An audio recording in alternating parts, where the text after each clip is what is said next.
Okay guys, another unboxing video for today. At syempre, mayroon tayong items na naman na ibubuksan, no? So, always thank you for supporting me guys, no? At ito na nga po, i-unbox natin siya para mas ma-check natin yung itsura ng laman. So, okay. So, plastic, and syempre, may label. At wala. I-buksan natin to, no?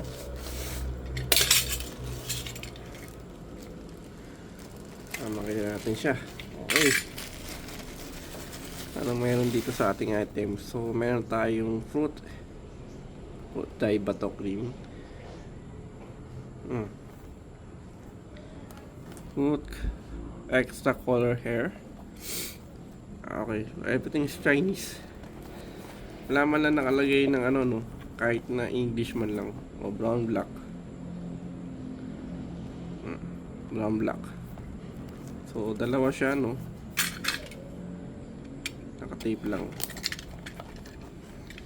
Okay. So, ano talaga siya guys, talagang Chinese talaga siya, no?